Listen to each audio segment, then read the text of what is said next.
here again, wheelbarrow boy. Tunde, is this the future you're so proud of? Yeah. At this rate, you'll still be pushing that wheelbarrow when your hair turns grey.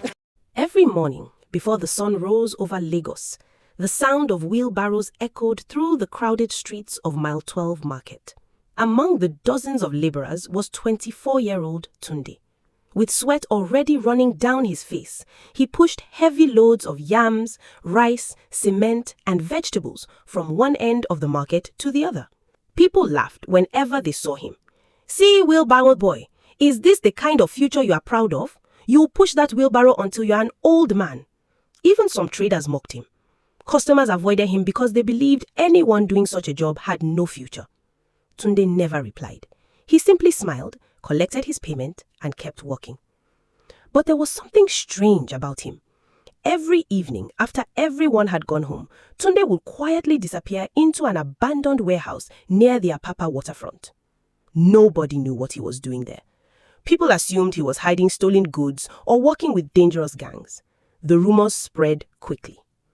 One person who paid close attention was his childhood friend, Kunle. Unlike Tunde, Kunle was always looking for shortcuts. One evening, curiosity got the better of him. He secretly followed Tunde. Through a broken window, Kunle watched in disbelief. Inside the warehouse, Tunde wasn't hiding stolen goods. He had transformed the empty building into a small workshop. Old wheelbarrows, broken carts, discarded bicycle parts, and scrap metal were neatly arranged everywhere. Night after night, Tunde repaired damaged wheelbarrows and built stronger ones with improved designs. On one wall hung dozens of sketches, different models, different ideas. He whispered to himself, "One day, no laborer in this country will have to suffer because of a broken wheel." Kunle couldn't believe what he was seeing. Instead of encouraging his friend, greed filled his heart. "If this succeeds, he'll become rich and I'll still be struggling." The next morning, Kunle secretly took pictures of Tunde's workshop and copied several of his designs. A few days later, he approached a wealthy businessman who supplied equipment across Lagos. "This invention is mine," Kunle lied confidently. The businessman was impressed. Without asking many questions, he invested millions of naira into the project. Within weeks, everyone in the market began talking about the young inventor changing the future of wheelbarrows. Kunle appeared on television, blogs celebrated him, radio stations invited him for interviews. Meanwhile, Tunde continued pushing his wheelbarrow through the same streets where people still mocked him. Each time he saw Kunle smiling on giant billboards, he remained silent. Not because he was weak, because he was waiting. Then one rainy afternoon, everything changed. A black SUV pulled into the market. 3 elegantly dressed visitors stepped out. One of them walked straight towards Tunde. The market became unusually quiet. The man smiled and stretched out his hand. "Are you Mr. Tunde Adebayo?" Tunde nodded. The stranger reached into his briefcase and brought out a file. "We've been looking for you for almost 6 months." Everyone nearby stopped what they were doing. Even Kunle, who had just arrived for another television interview, froze. The stranger continued, "We are not here because of the wheelbarrow business." He paused and looked directly at Tunde. "We are here because your late father left behind documents proving your family owns the land where one of Lagos's biggest transport terminals is being built." The entire market fell silent. Kunle's smile disappeared. But before anyone could react, another black SUV pulled up. Several men in expensive suits stepped out. One of them looked at Tunde with cold eyes and said, "So, after all these years, we finally found you." Tunde's expression changed. For the first time, fear flashed across his face. The leader smiled slowly. "You have something that belongs to us, and we're willing to do anything to get it back." What exactly did Tunde's father leave behind? Why had powerful men been searching for him all these years?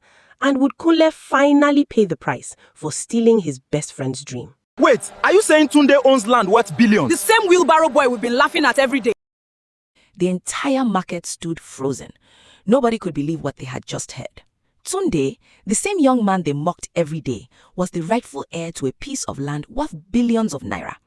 Before anyone could ask another question, the leader of the men in suits stepped forward.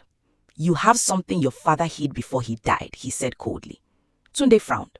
I don't know what you're talking about. The man smiled. Oh, you will. Without another word, they climbed back into their SUVs and drove away, leaving dust and confusion behind. That night, Tunde couldn't sleep. He remembered his late father's final words. Never throw away the old wheelbarrow. One day, it will show you the truth. For years, Tunde had thought those words were nothing more than a dying man's ramblings. Now they echoed in his mind. Before sunrise, he returned to the small workshop where he repaired wheelbarrows. In one corner stood the rusty old wheelbarrow his father had used years before. He ran his hand across the wooden handle. Something felt different. One side sounded hollow. His heart began to race. Carefully, he removed a loose wooden panel. Hidden inside was a small metal box wrapped in faded cloth. Inside were old land documents, a map, and a tiny brass key. There was also a handwritten letter. With trembling hands, Tunde opened it. My son, if you are reading this, it means they have finally found you. Trust no one, especially those who suddenly become friendly after hearing about this land. Tunde's eyes widened. The land is only part of your inheritance. The real treasure is hidden where this key belongs. Before he could read the rest, someone burst into the workshop. It was Kunle. Pretending to be concerned, he forced a smile. Tunde, I heard everything. Congratulations, my brother. Tunde quickly folded the letter and slipped it into his pocket. Kunle noticed. So, what did you find? Nothing, Tunde replied calmly. Kunle smiled, but inside, panic took over. He knew Tunde was hiding something. That evening, while Tunde stepped outside to buy food, Kunle sneaked into the workshop. He searched everywhere. Drawers, shelves, toolboxes. Then he found the metal box. His face lit up. This must be it. Without thinking twice, he stole the box and disappeared into the night. The next morning, Tunde returned to the workshop in complete disarray. The box was gone. His stomach tightened. Only one person knew he had found it, Kunle. At the same moment, Kunle rushed to meet the powerful businessman who had stolen Tunde's wheelbarrow designs. I found something even bigger, he said proudly. The businessman opened the box. His eyes immediately locked on the map and brass key. His expression changed. You fool, he whispered. Kunle blinked. What do you mean? The businessman slowly looked up. Do you have any idea what you've just stolen? Before Kunle could answer, armed men stormed into the room. They weren't police. They were the same mysterious men who had visited Tunde in the market. Their leader smiled. Thank you for saving us the trouble. Within seconds, the box was taken. Kunle was dragged to his knees. I can explain. The leader laughed. No, you'll take us to Tunde. Back at the workshop, Tunde stood silently. He wasn't angry. He wasn't crying. Instead, he reached into his pocket and smiled. Because the most important thing was never inside the stolen box. He still had the final page of his father's letter. And hidden inside his shirt was the real key. Tunde watched the sunset from outside his workshop. For the first time in years, he wasn't thinking about the wheelbarrows he had to repair. He was thinking about his father's letter. Slowly, he unfolded the final page. It read, The brass key opens an old railway warehouse near Ebutemeta. Inside, you'll find the truth I risked my life to protect. But be careful. The people chasing the secret will stop at nothing to claim it. Tunde folded the letter and slipped it back into his pocket. I've come too far to turn back, he whispered. That same night, Kunle was tied to a chair inside an abandoned building. The mysterious men circled him. Their leader leaned close. You lied to us. Kunle shook with fear. I gave you the box. The man laughed. You gave us an empty victory.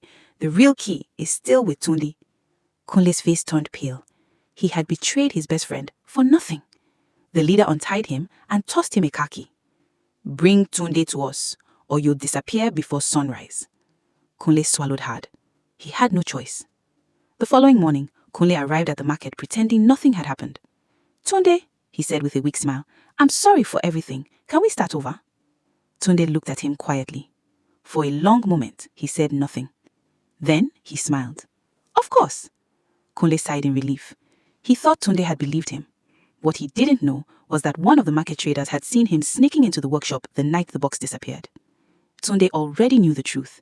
He was simply waiting for Kunle to reveal the people behind the betrayal. That evening, Kunle convinced Tunde to follow him to an old warehouse. There are people who want to help you, Kunle lied.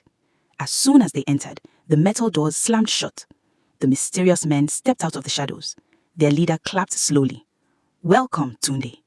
Kunle lowered his head in shame. I brought him. The leader smiled. Good. He stretched out his hand. The key. Tunde calmly reached into his pocket. everyone leaned forward. Instead of handing over the brass key, he placed an ordinary wheelbarrow bolt in the man's hand. The room fell silent. The leader frowned. What is this? Tunde smiled. The same thing you deserve. Nothing. Before anyone could react, loud police sirens echoed outside. The warehouse doors burst open. Armed officers rushed in from every direction. Nobody moved. The mysterious men tried to escape, but every exit had already been surrounded. The leader stared at Tunde in disbelief. You set us up. Tunde nodded. My father taught me something before he died. He looked directly at Kunle. A hard-working man may be mocked, but an undeserving man always destroys himself. Kunle dropped to his knees. Tunde, please forgive me. Tunde didn't answer. He simply walked past him. But just as the police began arresting everyone, one officer rushed toward Tunde. Sir, we've got a problem. What is it? The warehouse mentioned in your father's letter. He paused. It was found completely empty. Tunde's heart skipped a beat. That's impossible. The officer slowly handed him another envelope. It was found nailed beneath the floor. Tunde opened it. Inside was a single handwritten sentence. If you're reading this, then someone betrayed you, but your greatest inheritance was never hidden in the warehouse. At the bottom of the page was one final clue. Go back to where your journey began. The wheelbarrow knows the way. Tunde looked up in stunned silence. What secret was still hidden inside the old wheelbarrow? And who had written the new letter after his father's death? Sorry, we judged you because of your work. We never saw your heart. If your apology is sincere, then I accept it. The next morning, before the market became busy, Tunde wheeled his father's old wheelbarrow to the exact spot where he had started working years ago. The rusty handles were worn. The wooden body was cracked. To everyone else, it was nothing more than an old wheelbarrow. But to Tunde, it was the last gift his father had left him. He remembered the final line of the letter. Go back to where your journey began. The wheelbarrow knows the way. Slowly, he turned the wheel upside down. As he cleaned years of dirt from the metal frame, his fingers touched something unusual. A tiny iron plate was welded beneath one of the handles. Using a screwdriver, he carefully removed it. Hidden inside was another small envelope. His hands trembled as he opened it. Inside was a flash drive. There was also one final letter. My son, if this reaches you, then you have chosen honesty over greed. That is why you deserve what comes next. The flash drive contains every document proving that our family owns the transport terminal land, along with evidence that powerful men forged documents and stole the property years ago. I hid everything inside this wheelbarrow because I knew nobody would ever value what the poor use every day. Tears filled Tunde's eyes. For years, he had pushed the very wheelbarrow that carried his future.